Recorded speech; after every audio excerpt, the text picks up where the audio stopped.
Welcome and good morning. Welcome to the Unitarian Society of Santa Barbara.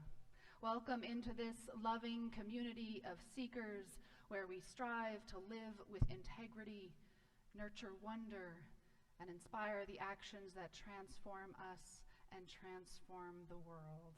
On this gray morning at the end of January, it is good to be together this morning, together to celebrate Brigid and the turning of the seasons, the celebration of Imbolc. Thank you to Lori Rasmussen for joining us on the harp this morning for our service. And welcome to all of you who have taken the time out of your lives to be here together for this hour to nurture your mind and spirit together. I'd like to extend a special welcome to any visitors or friends we might have joining us, whether you're here in our physical sanctuary or joining us online in our Zoom sanctuary. We would love to get to know you better. And here in your order of service, there's a yellow connection card that if you'd like to stay in touch, you can fill out and drop in the offertory plate as it comes around, or stop by the welcome table in our parish hall after the service. And there's an online connection card for those of you who are joining us from afar. And it will let us keep in touch with what's going on here at the Unitarian Society, because we're always up to something, and we'd love to let you know about it. So in that spirit, there's a couple of things we're up to that I want to make sure everyone knows you're invited to. And the first is that next Sunday after services, our Justice and Equity team will be hosting a Justice Cafe. This will be an opportunity to gather and talk about the justice issues that the team is working on, as well as bring the issues that you're passionate about to the table and see who else might share similar interests. So please join us after the service next week for our Justice Cafe. We also are starting signups for the spring session of Beloved Conversations. Beloved Conversations is this transformative adult religious exploration curriculum about anti-racism and anti-oppression work. It's moved online so it can be done in cohorts from anywhere, and it really is a remarkable way to dive into anti-racism work together. There's many folks in the congregation who've been through this curriculum, and the spring signups are open now. You can talk to Charla Brigante, our Director of Lifespan Religious Exploration, if you'd like to sign up, and there are scholarships available if cost is a problem. We also are continuing our next Good Things Growing session on February 7th. We're going to continue to talk about what it means to live and die well, to bring up that topic that we often don't have so many places to discuss, and that is the process of death and dying and being human. And so join Ed Bastian and the Reverend Kristen Rahm for the next Good Things Growing on February 7th. And of course, everything that happens here is because members of this congregation make it happen. So I have a few folks I would like to come forward to share an invitation. And the first is Sylvia Abwali with our Alliance. And I'm going to turn on our handheld mic, so if you can turn this on for Sylvia. Our Alliance is meeting again in person, and we have a fantastic program coming up this Friday that Sylvia would like to invite you to. Could you stand here with me for a minute? Sure. Friday, 2 o'clock, Parish Hall. Important. It's number 1 on your green events this week. And I can't stress enough what's going on here in Santa Barbara. Maybe migrant youth may be being deported right here in Santa Barbara, and she will tell us all about what's going on. Our system has to change. Thank you. It's a program that's going to be led by Julissa Pena, who's the director of the Immigrant Legal Defense Services, which is an organization that we've worked closely with over the years, and she is a marvelous speaker. So if you can make it on Friday, I encourage you to attend. And finally, I'd like to invite Julie Lope to come forward. Julie is a member of our board and a rabble-rouser and community builder in our congregation, and she has a reminder for all of you.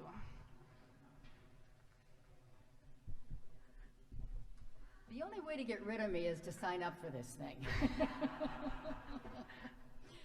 Hi. For the last few weeks, Sally Hamilton and I have been talking about our enhanced directory for membership that has a short biography, a list of your skills and interests, and a photo. But you may wonder why. I usually use a simple twofer system when making choices and decisions. I want my choices to work on 2 different levels, both content and the people part. We're all here because we have values in common with Unitarianism. And the second part is the kind of people that these values attract. Either one or both may be why you're here right now. I'm here because of both, Unitarian values and because of you. And I want all of us to know each other better. Several years ago, there was a services directory that I found in my mounds of papers. It has different things in it, like it was the very beginning of what we're doing now. It talks about hypnosis, massage and healing, musical instruction, optician, eyeglasses, needlework, physical therapy, piano instruction, real estate, all kinds of different things. This was really, at the beginning, about networking within our own community, because there's a basis at the beginning. There are people that we know have the same values. It was the beginning version of what we're now enhancing. Even the early version helped our members put in touch with others looking for services or support. But it was only services and support related. Our enhanced directory we're developing also has an easy check the boxes section for skills and interests. We'd also like to know a modest background about you and what your skills and interests are, but we'd like to know, what do you do for fun? I think you'd be surprised to know a lot of things about our members. We're really interesting people. Wouldn't you like to know who are those people that sing in the choir? And who are those people that are on your board of directors and making decisions? I'm especially interested in knowing about the background of our extraordinary staff and minister. In the next few weeks, we'll be working with committee chairs and all of the committee members. We're asking each committee chair to be sure to get their own biography done and to focus and encourage their committee members to do the same. It'll be a great way to introduce us all to the twofer, the work of the committee and the people who are on that committee. We'd love to have you all fill out the narrative part and tell us about you. But if you don't have time, just check the boxes, okay? And that'll be about your skills and interests. You can always go back and change it or finish it later. Sally and I will be in the parish hall after services with computers and our paper forms. Please stop by and pick up a form or fill it out online, ussb.org, and look for this sign.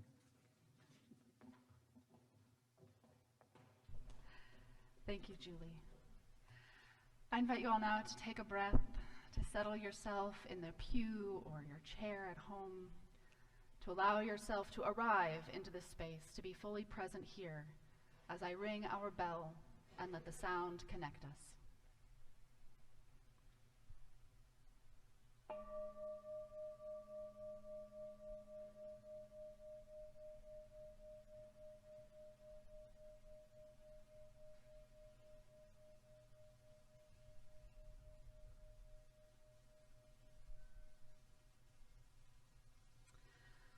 And now I'd like to invite Justine Sutton to come forward with our words for chalice lighting, and our chalice lighter family, Kyle and Sarah and Dylan and Simon, to come forward to kindle our flame this morning.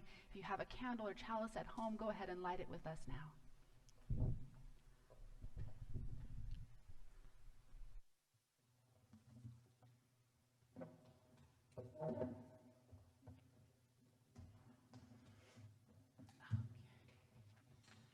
Thank you, Reverend Julia.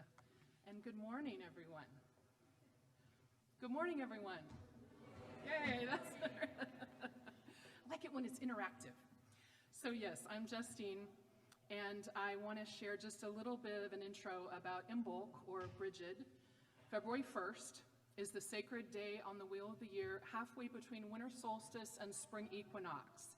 So it marks spring's beginning, when we start to prepare for longer days. The word Imbolc comes from Gaelic for ewe's milk, because this is when the first lambs of the year were born. So it was when people had access to fresh milk finally after the long winter. Brigid is the Celtic goddess of healing, smithcraft, poetry, and childbirth. Her holy well and sacred flame have been tended by generations of priestesses. And I am especially thrilled to have Lori here today playing this beautiful harp music to accompany this celebration of Brigid.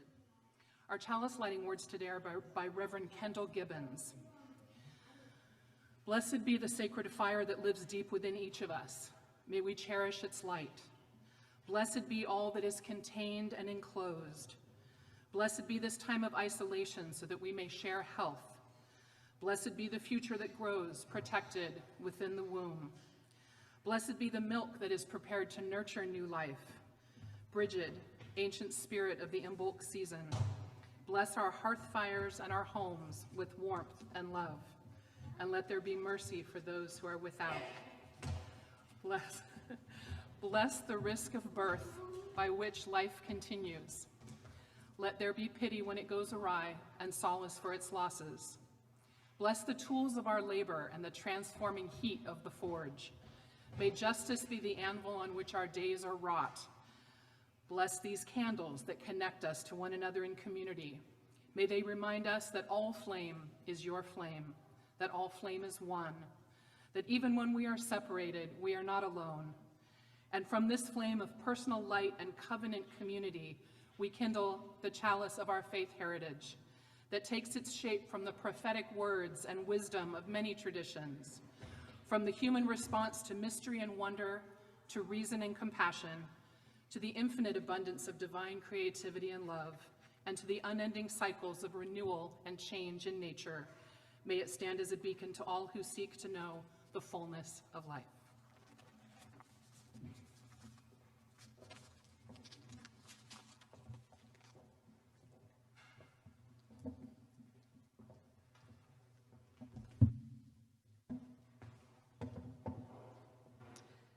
Every Sunday, we also take a moment to notice the changes that are going on in our world, change for the good that we see all around us.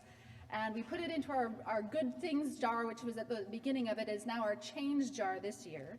And for our collective entry to our change for the good jar, I want to honor the changing of the seasons and the fact that this afternoon is the Santa Barbara Community Seed Swap, the 15th annual, something that I didn't even know we did. Is happening for 15 years right here amongst us at the Community Arts Workshop this afternoon. So go ahead and bring your cuttings, bring your seeds, just bring yourself. They have plenty to give away to honor the time of planting as we turn our hearts toward the spring. So now let us sing together our song 1039, Be Thou With Us. You can rise in body and spirit. It's in the teal hymnal, number 1039, Be Thou With Us.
I'm going to need a little help from some of the kids and youth who might be here. If you want to come forward, Jamie and Christina, if you want to come forward. It is also Pajama Sunday here at the Unitarian Society.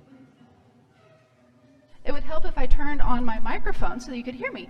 Come on forward and help me out here this morning. I have a very, very important, urgent theological question that I need you all to help me wrestle with here. So, come on up, and I need you to help me figure something out that I've been wondering. And there's a question written on this bulletin board here. What is a chair? What is a chair? How would you define a chair? Leland? Something you sit on. So I'm going to write the characteristics that we can all agree on belong to chairs. So a chair is something you sit on. And you build it. It's to see something you build that you can see. Okay? Something built. Something you build. What else is a chair? A leader of a meeting. Right. That's a chair. Very different than something you sit on usually. What else? How else would you define a chair? If I had come down from space and had never seen anything on Earth before, how would you describe a chair to me? Help me draw a chair. What would you draw? You could sit on it? Yeah? Confusion. You'd be confused. What else is in a chair? Just basic, like if I drew this, would you all agree that this is a chair? Right, so if you can see it, right? 4 legs, a back, a seat. Okay, so here's my question.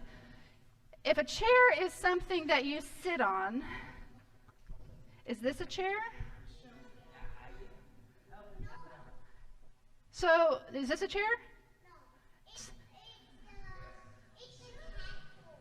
It's a cat toy, right? Sometimes chairs are cat toys. It has kind of, those of you who can't see it, it has like a seat and some bars at the back. It doesn't look very comfortable, but I do think you could sit on it.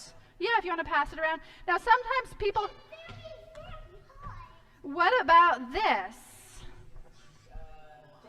Is this a chair? So for those of you who can't see, it looks like a chair, but it has very, very, very long legs. Could you sit on this? No. So I guess something can be a chair even if you can't sit on it. So we have to cross this off. Okay. What about this? Is this a chair? This looks like it, but you can't sit on it either. How would you get up there? If you had a ladder, you could climb up there maybe if you were very nimble, right? A cat, it could be a toy for a cat. What about this? That's not a chair? So this is a chair, but it is a chair, but it's kind of tilted. A comfy chair. Doesn't look very comfortable. I don't think you could sit on this chair. So that also maybe doesn't meet the criteria. What about this? A beanbag chair, right? Yeah, like that, how you would sit in it. Good job right there. It doesn't have any legs, doesn't have any arms, doesn't really have a back, but it's still a chair. What about this? Is this a chair? Yes. Right? Kind of looks like a nest, right? So what's the difference between a chair and a stool? Like, is this a chair? I can sit on it, but what makes it a stool and not a chair? Oh, it doesn't have a back. What about this? Is this a chair? But it doesn't have a back. Or there's another one I have in here. So it turns out that a chair is kind of harder to describe maybe than we originally thought. And when does something stop being a chair and start being something else like a stool? Right? We would need Albert Einstein to help figure that. They could sit like that, just on the floor. Who needs a chair at all sometimes, right? You're making a chair out of your body, right? So there's something about chairness that persists, but it's very, very hard to describe. You know, people like Albert Einstein and theologians and philosophers for millennia, for as long as human history, have been trying to figure out what makes a thing the thing. And when does it change so much that it stops being the thing and becomes something else? That's kind of one of the things we're talking about today. And this whole month, as we talk about finding our center, what is it that makes you, you, and not someone else?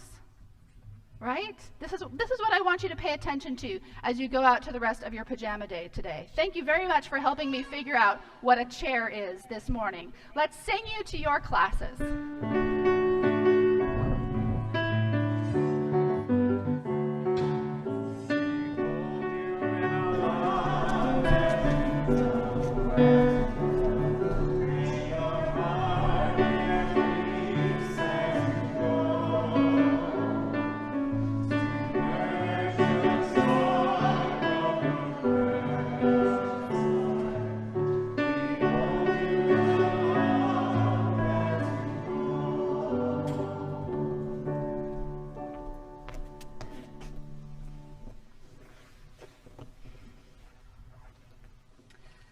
I invite you now into a moment of meditation and reflection and prayer. To settle yourselves once again in your body and your breath. Perhaps take another big, deep breath in. Feel the air as it gives you life. Exhale into the world. When we sing our children out, we sing about nurturing the spark of their precious life. We are a community that cares about the spark of life that resides in each and every person. We're a community that cares about the children of the world, about the families of the world, that the people of the world may live without fear, without violence, without harm. And so today I ask us to extend our love and compassion to the friends and family of Tyree Nichols, another young black man died at the hands of police violence in our nation. One of too many names that we have lifted up in this community and around our nation. And take this morning, as we turn toward that spark of life, as we turn toward spring and hope, to remember in our turning that we carry with us each and every human being, that we carry with us the beautiful and the heartbreaking, and we recommit to the work of building a beloved world where no one is left outside of the circle of care and respect. May it be so. Blessed be, and amen. Let us enter into a time of quiet reflection together.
Beautiful music. I know for me, it really just took me somewhere just now, someplace really beautiful. So thank you for that. Oh, it is such a pleasure to be here today with you all. So for some time now, I've been up here at most of our sacred days on the Wheel of the Year, your friendly neighborhood pagan, sharing a little about the day and some of its origins and meanings. The theme of our services this month is Finding Your Center. And in conversation with Reverend Julia about this service and this reflection, she asked, what is it about the turning of the wheel of the year that helps me find my center as a practicing pagan? This question was a wonderful opportunity to reflect on this recent chapter of my life as a pagatarian. Now, I'm told that some Unitarians who were raised Jewish refer to themselves as Junitarians. So a couple of us who are pagan coined the term pagatarian. I've been attending services here for 7 years and a member for 6 this month. And during this time, partly because I've had the regular opportunity to get up here and share about the sacred days on the Wheel of the Year, I've deepened my practice of observing the turning of the wheel. It's true that these Celtic traditions are rooted in Western European agrarian and livestock raising rhythms, so they don't always line up exactly with our seasons. For example, a friend who lives in Montana is staying in California with family for a few months. She told me that she'll enjoy spring here, then in April when she goes back to Montana, she'll get a second spring. She said March in Montana is frozy and icy and awful. It is not spring. But I find when I pay attention to the turning of the wheel, the changes I see in the natural world, I become more mindful. I feel more connected to my center. I enjoy noticing even small shifts in the daily natural rhythms of the world. Driving home last weekend after being out all afternoon, I was gratified to notice that even though it was a little after 6 o'clock, there was still some lingering glowing light in the sky from the sunset. I thought, what a contrast to right at the winter solstice when it was solid dark well before 5. So what a hopeful moment to see that evidence that our days are getting longer. It helps me embrace the cyclical nature of life, the seasons, the length of the days and nights, and my own moods, my ups and downs. I know that no matter what the situation is now, it will not be this way forever. There will always be change, and I find comfort in those natural cycles. Our local beaches have changed since the recent storms. The sand mostly swept away. I heard a report yesterday from a local sailor that all that sand disappeared from our local beaches has been deposited at the mouth of the harbor. He said that when the tide is low, you could practically walk across from the breakwater to the wharf.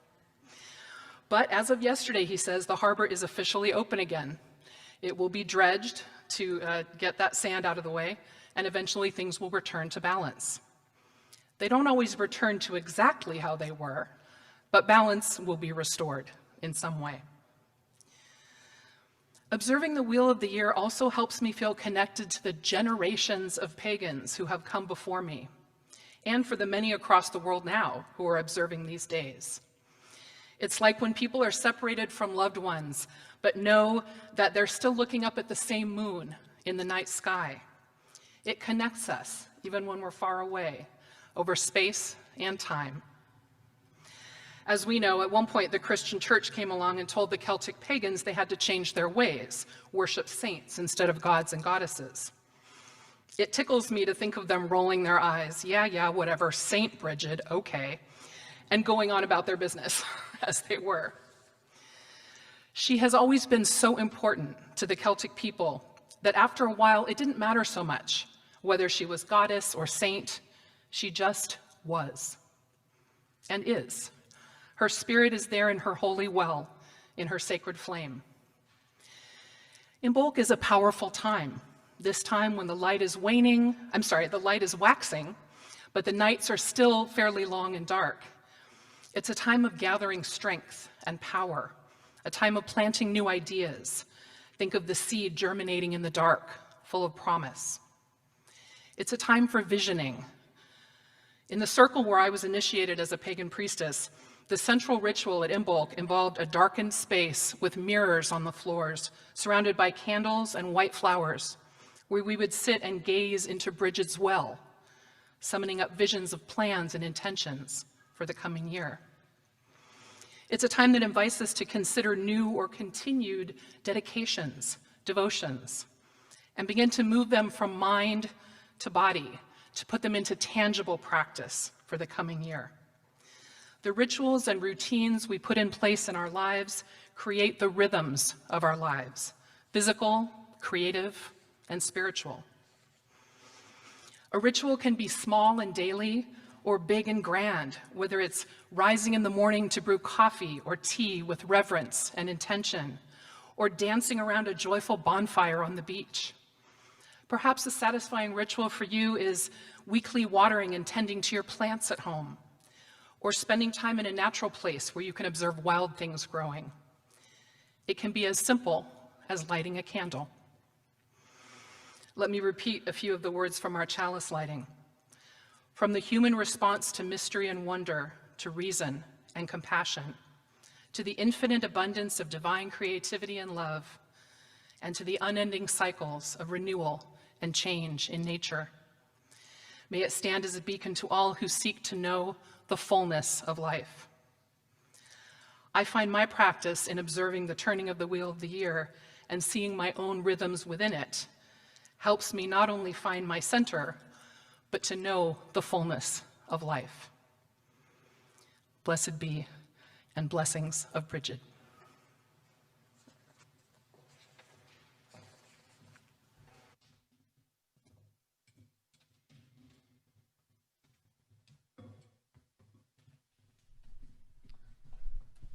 We are about to sing for you the hymn to Saint Brigid, but I would first like to read you the lyrics.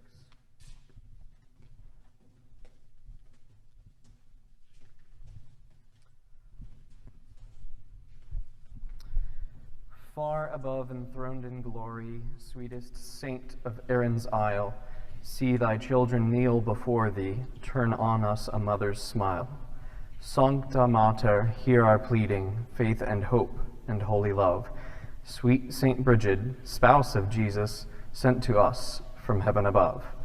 Sweet Saint Brigid, Erin's children, far and near o' land and sea, in the world and in the cloister, fondly turn with love to thee. Sancta Mater, soothe the mourner, shield the weary, tempted soul. Sweet Saint Brigid, guide thy children to thy bright and happy home.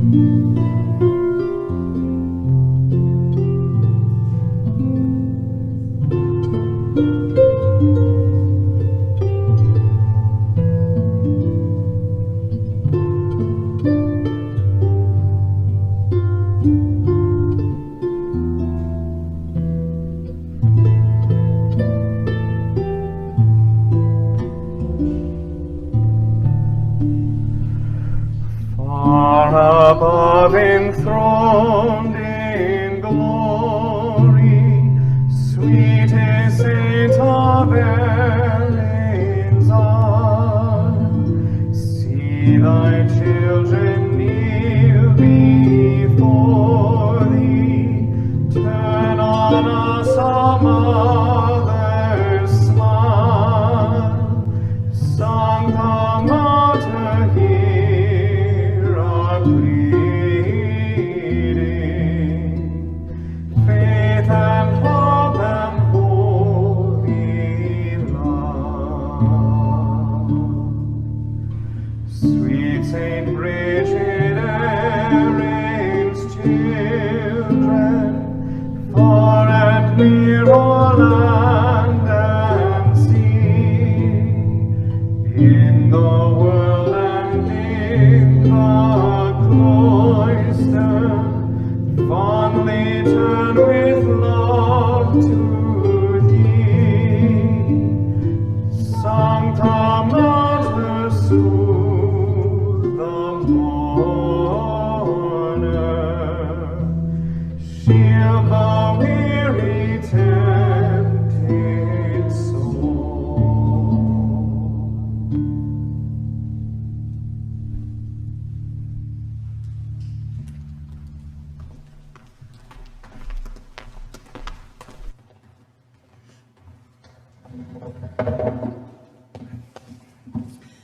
Well, this is the last Sunday in January, so you're probably aware that our outreach offering this month is Sumi Nunwa, and also to support our youth service trip that they will take this spring.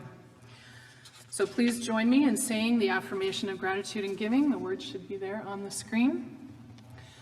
Let us be grateful when we are able to give, for many do not have that privilege. Let us be grateful for those who share their gifts with us, for we are enriched by their giving. Let us be grateful even for our needs, so that we may learn from the generosity of others.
Thank you, Lori.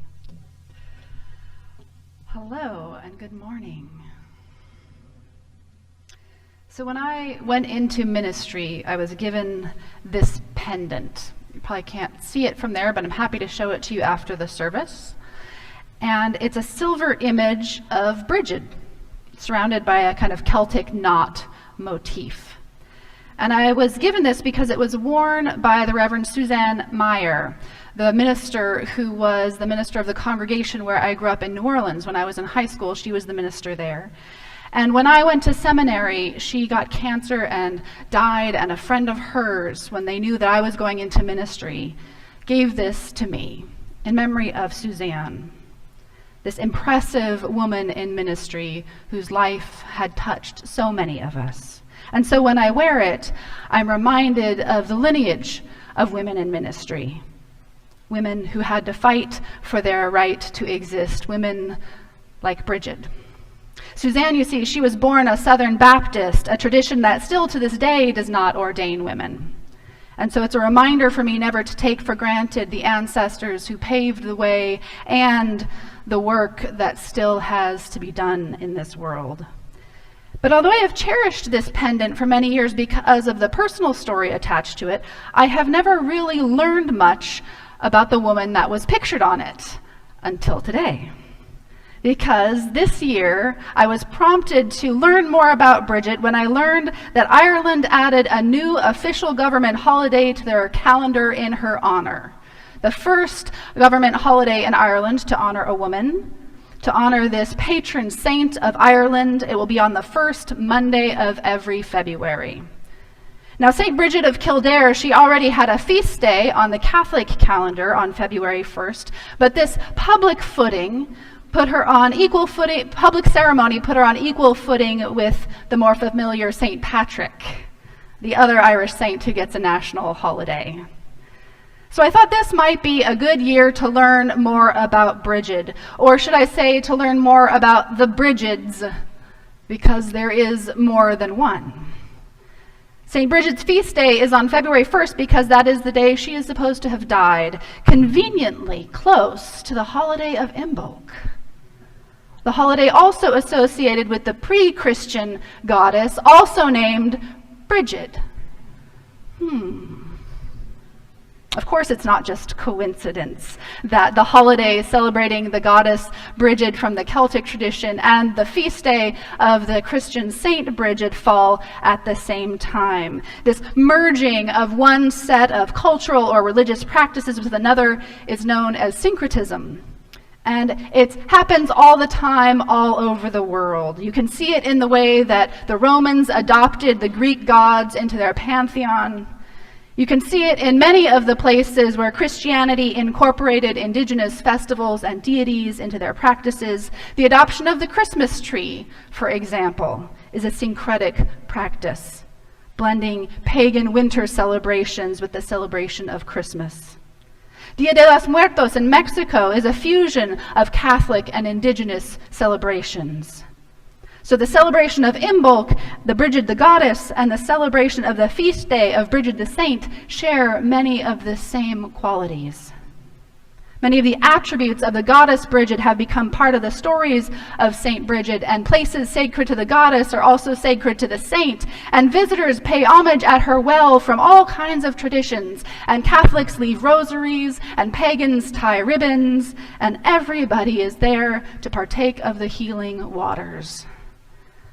And the more I have learned about both of these traditions, both the goddess and the saint, the more I am intrigued by the way stories evolve and persist over time. Justine shared a bit about the goddess Brigid. She was probably a triple goddess in herself. She had two sisters, Brigid the healer and Brigid the smith. She was the goddess of blacksmiths. She would show up with these different attributes according to the needs of the people. She was a very adaptable goddess. She was beloved of artists and poets, but she was also very practical and ready to lend a hand with farming the fields or birthing the animals, tending the fire.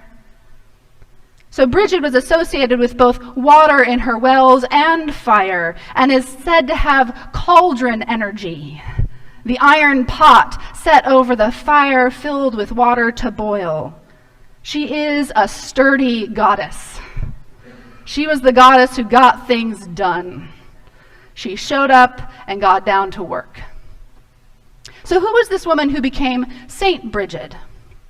It was said that she was born around 450, although the historical account of her life was written about 200 years afterwards, so the details are often more mythical than factual. And there's so many stories about her, it's hard to weave just one narrative. If people are still talking about you 1,200 years from now, I'm sure they'll have added on to your life as well.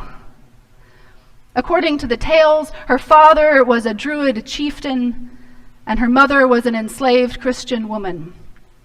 And I love the story of her birth. The story says that she was born at dawn, right as the first rays of the sun were peeking over the horizon, and her mother was on the threshold of her house with 1 foot outside and 1 foot inside, and she was carrying in the milk from the morning. And that's when she was born. So she's also the goddess of thresholds.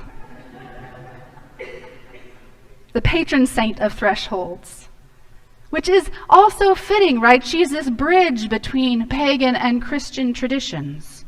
And she's celebrated at that threshold of winter, just as we turn towards spring.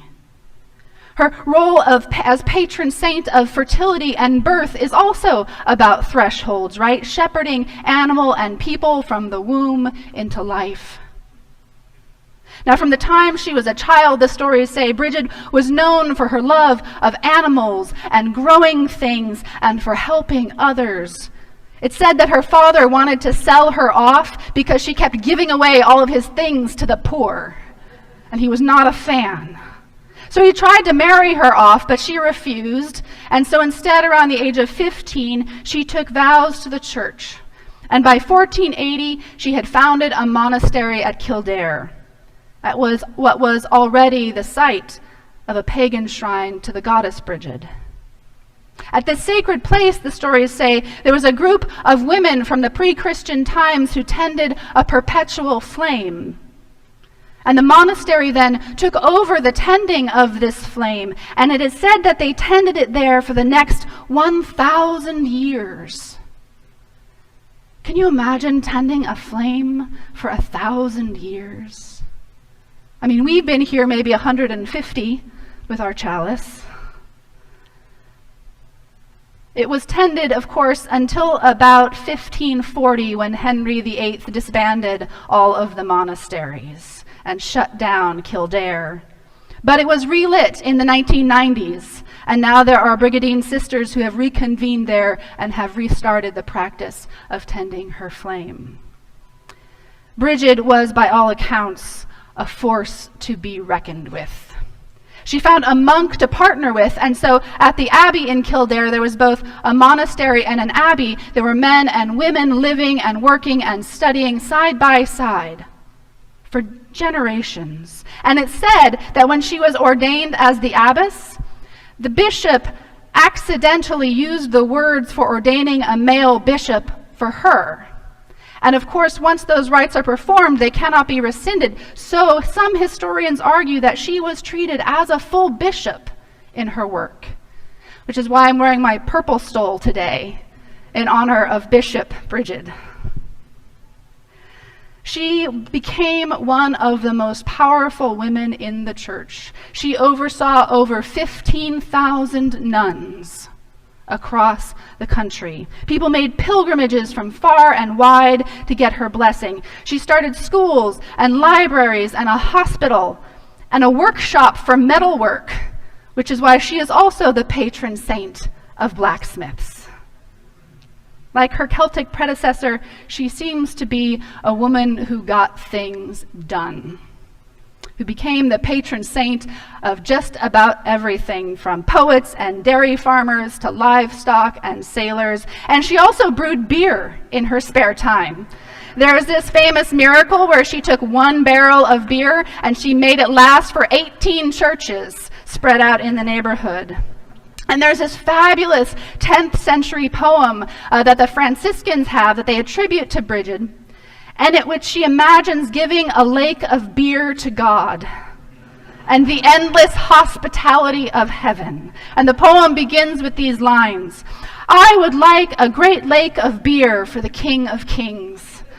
I would like to be watching heaven's family drinking it all through eternity. Brigid could not be kept down. But her influence was not just this legacy from the Middle Ages. She also later on became the patron saint of revolutionaries and was adopted by the British women's suffrage movement of the 1880s and by the women's union movement of the 1930s. And in the 21st century, she became lifted up as an icon of the LGBTQ movement because of her relationship with another nun, Darlita, who was her second in command at the abbey, who was her anam cara, her soul friend, who was inseparable from her, so close they shared one bed. When Brigid died, her anam cara, Darlita, died exactly 1 year to the day, mourning the loss of her friend, and also became a saint, and now they have feast days on the same day.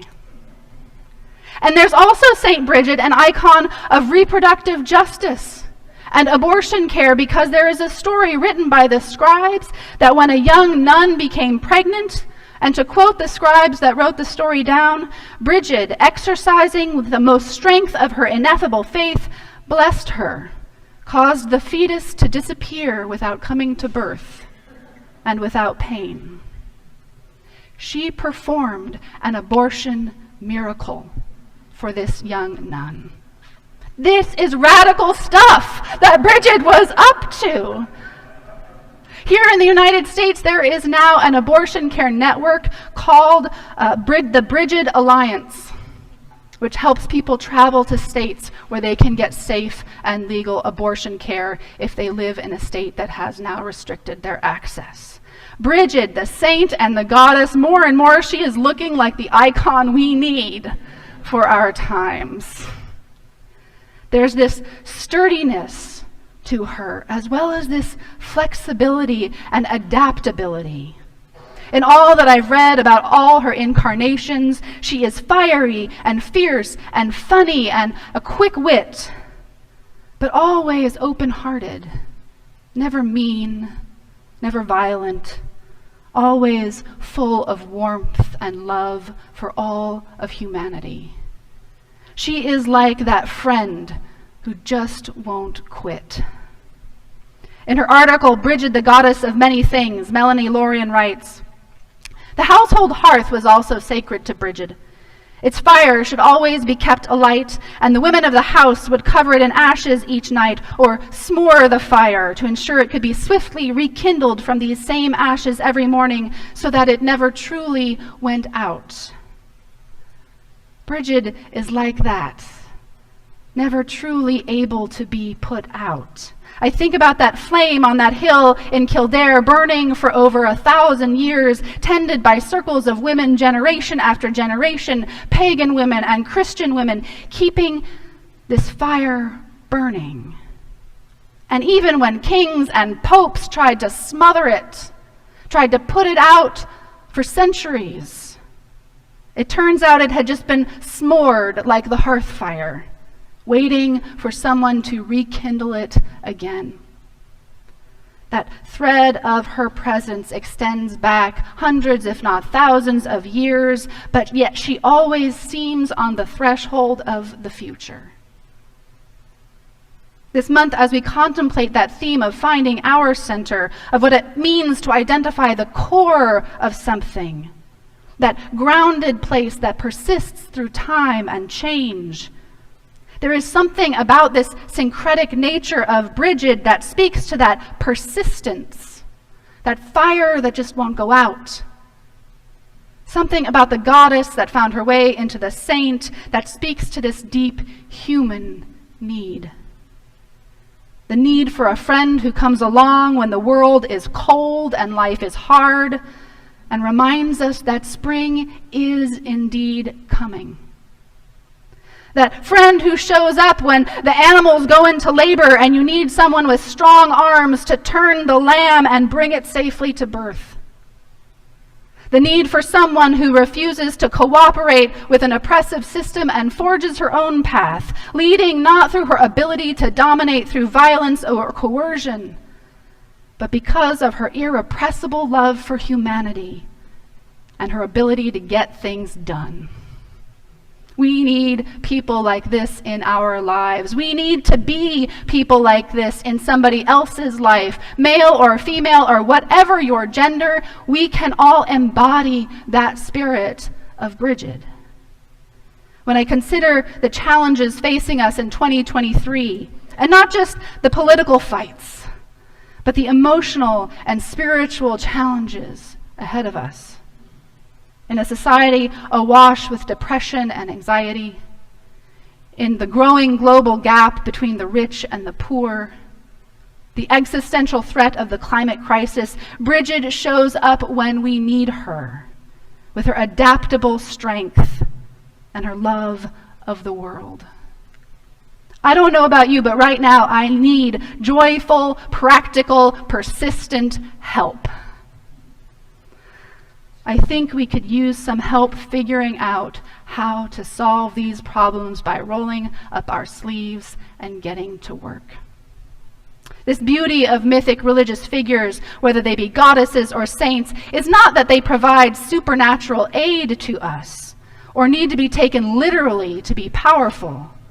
I don't need the goddess Brigid to appear to me in a vision. I don't need confirmation that she actually turned bathwater into beer. Mythic figures don't exist somewhere out there. They exist here. They point us toward the capacities that reside within us, waiting to be called upon. When we reflect on these aspects of divine figures, it's like ringing a bell that resonates and calls forth an answer from our own heart.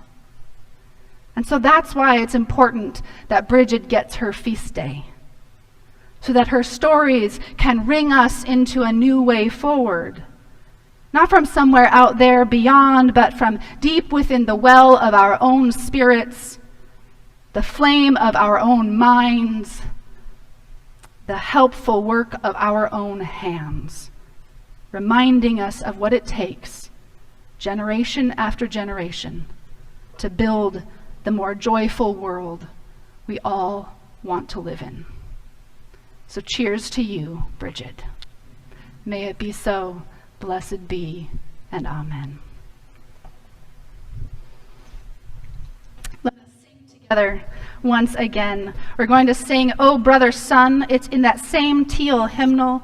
It's 1066. If you'd like to rise in body and spirit and join in singing.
Rivers and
invite you to stay right where you are. And you can put your hands over your heart or hold them open, or if you have permission to hold the hand of the person next to you, go ahead and do so. However it is that you get connected, that you get a sense of being part of that larger life that flows through us and among us and beyond us.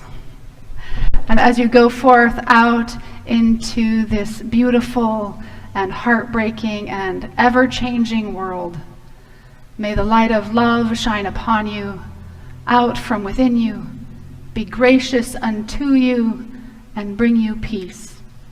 For this is the day we are given. Let us rejoice and be glad in it. And let us call out a blessing.